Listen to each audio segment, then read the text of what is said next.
Welcome back to Retro Wednesday at the Tidarium Hangar. This is Mike, and today I want to do a top 10 countdown of my favorite vintage toy lines. This is actually really hard if you're collecting 30 or so vintage toy lines to just narrow it down to 10. Now, there is going to be a bit of a difference in this list maybe 6 months from now or a year from now, and it's definitely a different list than it would have been a year ago. So let's get right into this and I'll explain why coming up.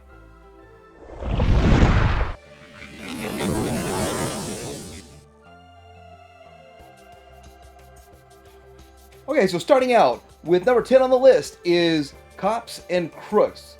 Back in the 80s, this cartoon was way different than anything else. They were fighting crime in a future time with some 1950s style to them. It was very interesting. Maybe it was 20s style. This is a retro style with a futuristic kind of aspect to it. Really kind of interesting. Something I haven't seen done again or attempted again. The toy line itself is pretty cool. There are 29 figures, 5 of which are included in vehicles, and then there's an additional 4 more vehicles, 3 or 4 more vehicles that don't have drivers, something like that. But the hard part about collecting this toy line is getting all the little pieces. Every figure came with a ton of parts and pieces that are getting harder and harder to track down these days. The packaging is kind of cool. It's a fun toy line. The figures themselves are bigger than G.I. Joe's, but use the same type of build. They added some wrist articulation to them also, and it seems like these figures hold up better than G.I. Joe's because they're bigger, the plastic is thicker, and so it's a bit stronger, so a lot of the weak points like the thumbs and the crotches don't get broken like Joe's. Number 9 on the list is He-Man and the Masters of the Universe. This show obviously is a lot of fun, captured kids' minds and imaginations, and is quite a large show. There's a lot of episodes to this. With that, there's a lot of figures to collect to try to track down in the vintage line, and the build of the vintage figures don't seem to hold up. It's hard to make these things stand on their own. The reason that this toy line is even on my top 10 list is because Origins is remaking what seems to be all the figures, but fixing the flaws of the vintage and adding articulation. At this point, we don't know how far Mattel's going to go and how deep they're going to go, but it's still kind of exciting, and it's a lot of fun. You can guarantee I'm going to be reviewing some of these Origins figures pretty soon. So number 8 on my list is the Coleco Rambo, and this is the Force of Freedom line. There was a cartoon to go with it. The cartoon was okay. I kind of feel like the cartoon's a bit forgettable, but the toy line seems to be a lot more memorable for a lot of reasons. The Rambo toy line itself is a lot of fun because, first off, the style of Rambo is more or less based on the movies. It does feel like this toy line is based largely on the movie, aside from the vehicles and some of the characters. Some of the characters seem like they were included in the movies, but at the end of the day, this is a large scale figure, over 7 inches tall, and the figures themselves are okay, have a bit of articulation. As they got into Series 2, they added some articulation to them, but this is a fun toy line, fun to collect for, and quite affordable compared to some of the other 80s franchises these days. Number 7 on my list is GoBots, and it's always funny whenever I bring up GoBots. Some people feel like it should be number 1, and some people feel like it should never be on a list or even considered. I think that there's a fun place for GoBots. I enjoy them. I wish they'd actually make the Masterpiece scale. But the thing about the GoBots toys, the figures themselves, they either came in the 3-inch size or the 6-inch size, but they were small. The small size to keep the price down, collect every character. But one sad thing is this toy line quickly got overshadowed by Transformers, which people feel is a better media. Yes, the show was better than the GoBots show, but these toys still matched the on-screen counterpart better than Transformers, so they did do some things very well, and they still look great. They still hold up if you get them in good condition. It's a nice looking collection to have on your shelf, That's why GoBots is definitely on this list. Next up on the list is the Kenner Centurions at number 6. These are really a fun toy line. The show itself was way different. The toys are way different. Again, different than anything we've seen yet again. And it's a lot of fun, action-packed, dealing with a lot of different crazy circumstances. The ability to have a satellite, more or less a satellite projection of your armor getting sent down to you from Skyvault, that was such an interesting concept from back in the day, and still something that we can't achieve today.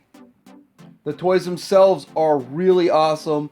Each figure, a character, has different suits or power systems, weapon systems that can be bought separately to put on your figure, and it attaches and disconnects and reconnects. So it's a whole lot of fun for kids, and as collectors, they look amazing on a shelf. Although this line is getting harder and harder to collect, it's not impossible to get your hands on these items. They also made a bunch of strange off-the-wall kind of items, such as flashlights and binoculars. It was really weird, it was really strange that they made so many different things for Centurions, and it seems that they sold. Number 5 on the list is Bionic 6. Bionic 6 made by LJN. Of course, they had a cartoon, and it was a lot of fun to watch that cartoon. And not to be confused with Bionic $6 Million Man, which does kind of get confusing. And not to get confused by Fantastic Four or any of that kind of stuff. But this is kind of a mix of two different franchises and kind of expanded. Toy line's not that big of a toy line. It actually has 13 figures if you count the robot Fluffy as a figure, and 6 vehicles and a play set, so not really that hard to get a complete set. Oh wait, there's only 5 vehicles. So one of the problems you run into with these figures is that they have die-cast, plastic, and transparent plastic. Clear plastic parts. The clear plastic parts break very easily, and the figures are prone to paint chipping because of the die-cast. It had to get painted, and so the paint chips very easily, which makes for finding a good representation is more challenging than ever. But if you're able to track down these figures, vehicles, and playset, then it's definitely worthwhile. So next on the list, number 4 is G.I. Joe. G.I. Joe was such a fun show to watch back in the day, but for me personally, the toys are what sold it. The toys were awesome. They made some of the coolest designs for bad guys back in the day. Really one of the crazy toy lines that the bad guys, the Cobra enemy, was just awesome. That stuff was cool. The Trouble Bubble, the Fang, everything they seemed to make for Cobra just was really cool. Some of the stuff for Joe's was kind of real world and a little boring. But that didn't stop me from going after everything I could, G.I. Joe or Cobra, back in the day. The one downside to this toy line, and it's a pretty big downside, is that it's probably the largest toy line in history. Being a completist and trying to collect every figure and every vehicle is going to be a challenge, but the bigger challenge will be displaying every figure and every vehicle. Still, it's a really fun toy line. Most people would rate it at number 1, but for me and collecting, I gotta stop at some point. They are having a resurgence of retro with Walmart for G.I. Joe, and then the G.I. Joe Classified, the 6-inch line. We'll see how that goes going forward. Number 3 toy line on my list is Generation 1 Transformers, and of course, people would say, why is that not number 1? Well, some of the similarities to why G.I. Joe is a little bit lower, but this is fun. It captured the minds and hearts of kids everywhere back in 1984 when the cartoon came out, and the toy line was also a symbiotic relationship because the toys were awesome. The toys themselves were 2-in-1. You got a car or a truck or something, an airplane, and you got an action figure at the same time.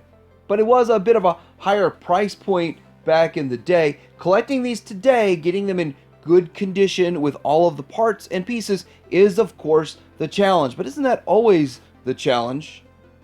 Displaying G1 Transformers is always a challenge because they don't exactly scale well with the on-screen counterpart, and they don't always scale well with themselves. But if you put some time and effort into it, you can make a nice looking G1 Transformers display. The toy line is expansive. It's gone pretty far back in the 80s and into the 90s with some interesting stuff. But the thing about it is a lot of people kind of gave up after the cartoon was over, and they didn't get into the Power Masters or the Pretenders or any of that stuff. So collecting all of it, it's hard, it's challenging, and some people don't want to go that far. Hey, if you don't want to go that far and collect it all, just get what you had back in the day. I think they call that go with what you know. Number 2 on my list is Kidder Mask. Kidder Mask is a lot of fun. The cartoon was a great cartoon, but it does suspend disbelief for a while, and you have to just go with the flow and enjoy it. But basically, vehicles were the star, and the vehicles were in disguise and turned into some super attack vehicles. They transformed into attack vehicles, so it was pretty awesome. A lot of my friends that didn't collect masks, when I showed them my collection, said they felt like it was a lot like Transformers, so I thought that was interesting because I didn't see that connection. I was like, no, it's not, but they feel like it was, so I guess it is. And the figures themselves with the masks, that was kind of cool. This toy line is actually a pretty big toy line, but most people really only remember the Series 1, but they did have 4 different series of figures and vehicles. It was pretty big. Also, there are European variants, different color variants of the same figures, which makes it quite expansive. If you try to track it all down, it can be a little bit overwhelming, but if you want to collect this line, it's not impossible, and you eat it one bite at a time. That's how you eat an elephant or collect Kidder Mask. Number 1 on my list is Kidder Star Wars. Of course, based on Star Wars, the movies, it is got a special place in my heart and always will. There's a lot of fun things about the Kidder toy line, but generally they made one of each figure, and if they made a Darth Vader, it was the same Darth Vader, even though he's put out on different card backs. It's the same Darth Vader. There's a bunch of different Lukes in different costumes, and Hans and Leia's in different costumes. They represented a lot of the aliens and the background characters, so there's a lot of fun to be had with this. And the fact that there's only 5 points of articulation, they look like little statues standing on your shelf.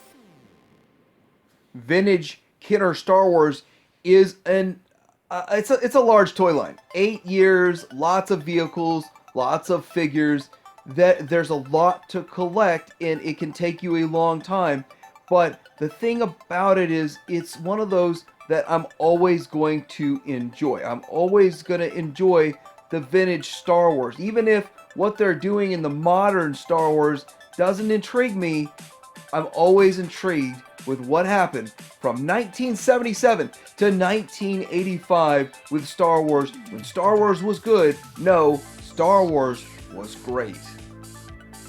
Let me know what you think about this list. What would you put on your top 10 list that I didn't put on here? I want to hear. It'd be a whole lot of fun. I love those comments. Like, subscribe. Titanium Hanger out.